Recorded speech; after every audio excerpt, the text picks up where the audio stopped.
There is a kind of death that leaves no grave, no funeral, no flowers, no moment where someone stands and says, "He's gone." It happens quietly, somewhere between the life you almost lived and the one you settled for.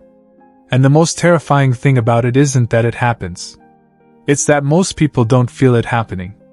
They just wake up one day, usually in their late 30s, sometimes their 50s, and there's this strange grief sitting on their chest. Not for something they lost.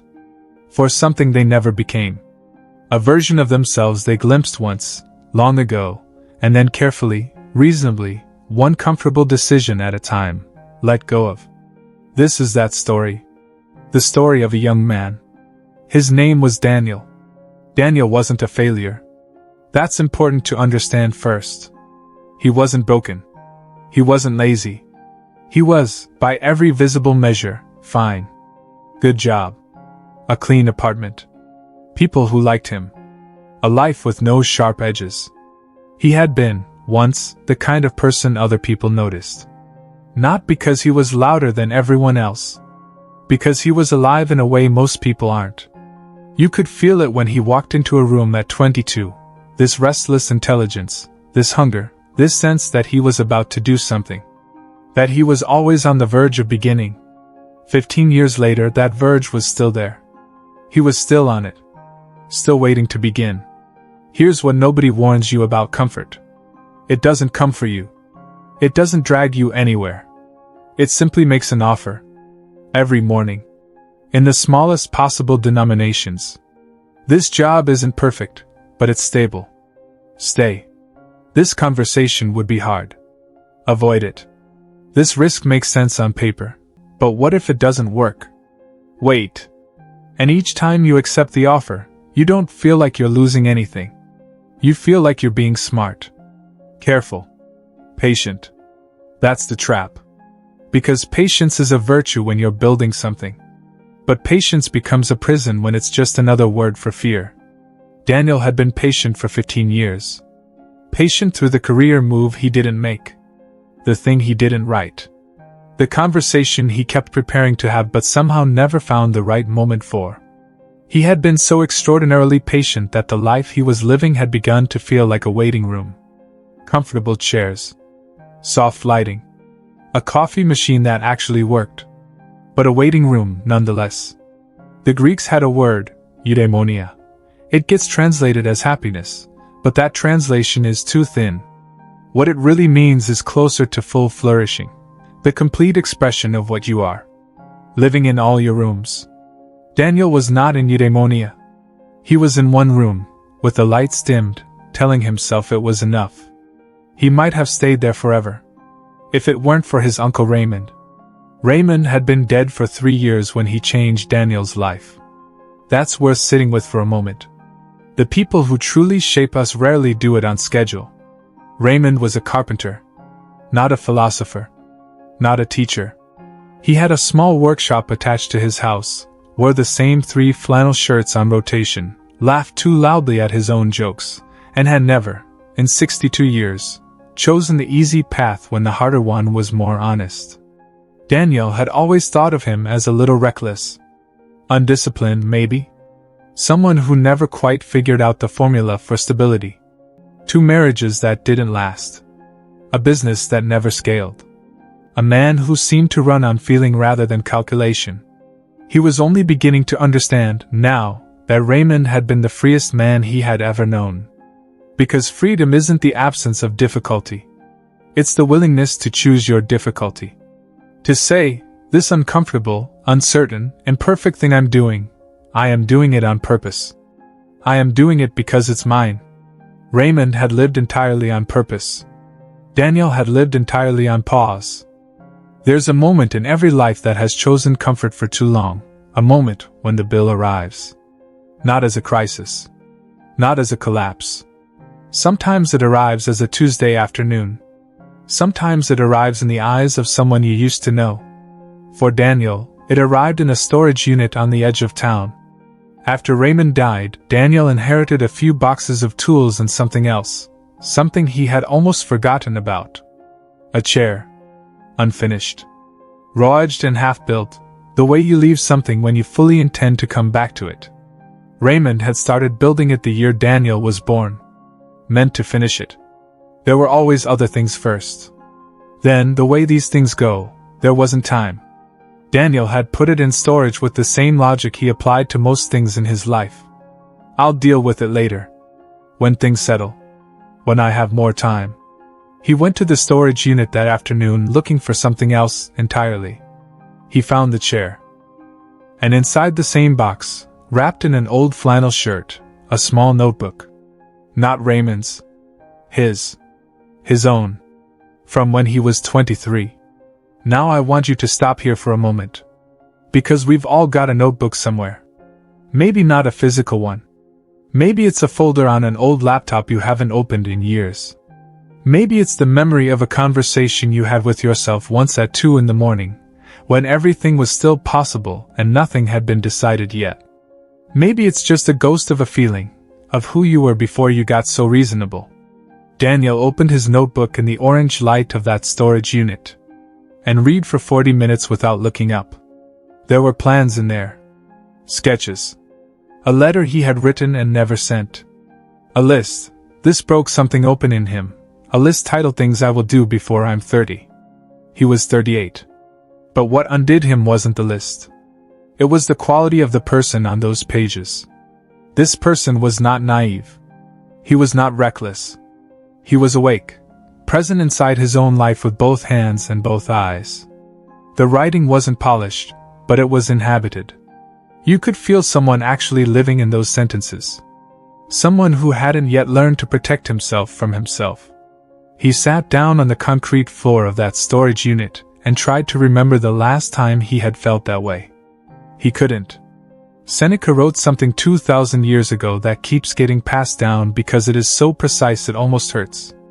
It is not that we have a short time to live, but that we waste much of it. Not all of it. Not dramatically. Just drop by drop. Decision by comfortable decision. Daniel understood something in that storage unit that 15 years of perfectly managed, perfectly sensible living had kept just out of reach. The comfort zone hadn't taken anything from him violently. It hadn't ambushed him. It had simply made him an offer, every single day, and he had accepted it. Quietly. Gratefully, even. And in doing so, he had been making a payment he didn't know he was making, the slow, steady surrendering of the most alive version of himself. But here is what he hadn't seen until now. That version wasn't gone. The 23-year-old with the plans and the full-body presence. He wasn't dead in the way we fear things are dead. He was dormant. Buried under 11 years of sensible choices. Not gone. Not yet. And here was the truth Raymond had tried to tell him at a backyard barbecue nearly 20 years earlier, when Daniel was too young and too certain of his own patience to listen. The comfortable man doesn't suffer less. He just suffers without meaning. What Raymond had in his carpentry, his flannel shirts, his too loud laughter, what he had that Daniel had been slowly starving himself of, wasn't happiness. It wasn't success. It wasn't even ease. It was meaning. The kind that only comes from choosing the honest thing. The hard thing. The thing that requires you to show up as yourself, completely. Daniel ran his hand along the uncut edge of the unfinished chair. And decided he was done leaving things in storage. I want to speak plainly now. Because this isn't just Daniel's story, and you already know that. You knew it several minutes ago. The comfort zone is not a place. That's the first thing to understand. It's not your couch or your hometown or your career. It is a habit. A pattern of withdrawing from the version of your life that requires more of you. And it looks different for everyone. For some people it's the career.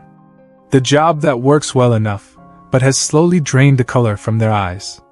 The project they've been meaning to start for 3 years, delayed by reasons that keep regenerating themselves, Hydra-like, every time one is solved. For others it's in relationships. The conversation they need to have but keep finding a better time for. The boundary they keep meaning to set. The version of themselves they present to the world, agreeable, available, uncomplicated, while the more honest version waits somewhere behind it, unexpressed and growing thinner. For others still, it lives entirely inside. The belief they've been carrying, unexamined, since childhood, that safety is the highest virtue. That the absence of failure means the presence of a good life. That stability, in itself, is enough. Epictetus, a man who was born into slavery and became one of the most luminous minds in human history, said this: "Men are disturbed not by things, but by their opinions about things." He might have added, "They are diminished not by failure, but by the opinion that avoiding failure is the same as living well." That is the comfort zone. That opinion made physical, made habitual, made invisible through so much repetition that it begins to feel like simply reality. So here is the question I want you to sit with honestly. When was the last time you did something that required the full version of you? Not the managed version. Not the version that has already calculated the exit before entering the room. The full version. The awake one. The one that shows up in old notebooks. When did you last live like that person? And more importantly, why did you stop? The Stoics practiced something they called memento mori. Remember that you will die. Not as a morbid exercise. As a clarifying one. Because when you hold the reality of your own ending clearly and honestly in view, the question of how you're choosing to spend the time between now and then becomes urgent in the right way. Not panicked. Not desperate. Clear. The question is never whether difficulty will find you. It will. That is the one guarantee in any human life. Pain will arrive whether you build something with it or not. The only question, the only one that actually matters, is whether you will choose your discomfort, or let your unlived life choose it for you. Because here is what no one tells you about regret. It doesn't arrive as punishment. It arrives as grief. The grief of non-arrival. Not of something you had and lost, but of something you could see clearly, and walked away from. Slowly. Quietly. One careful, reasonable choice at a time. That grief is real. And it compounds. It grows heavier, not lighter, with time. The longer the chair sits in the storage unit, the harder it becomes to go back. The pain of discipline is finite.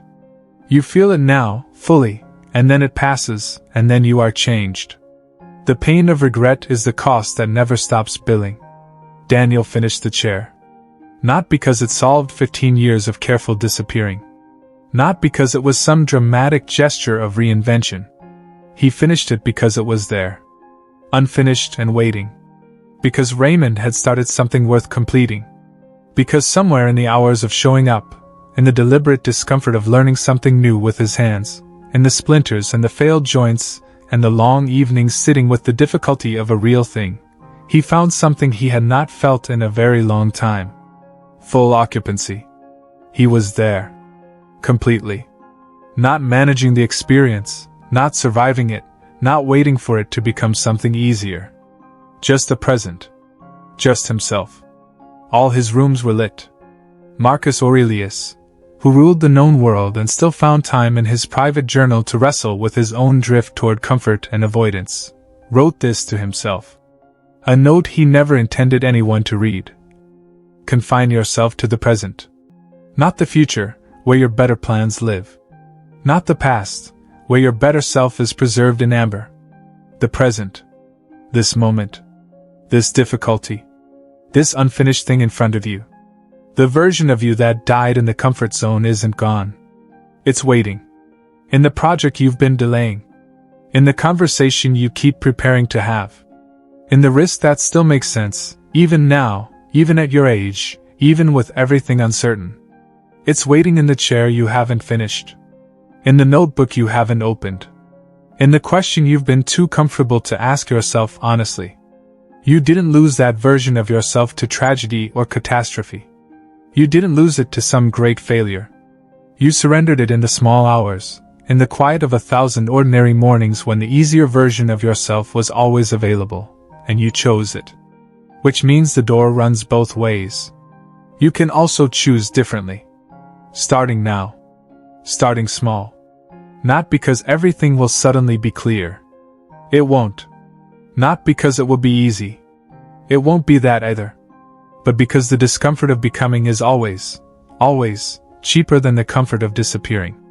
Finish the thing. Make the call. Write the first sentence.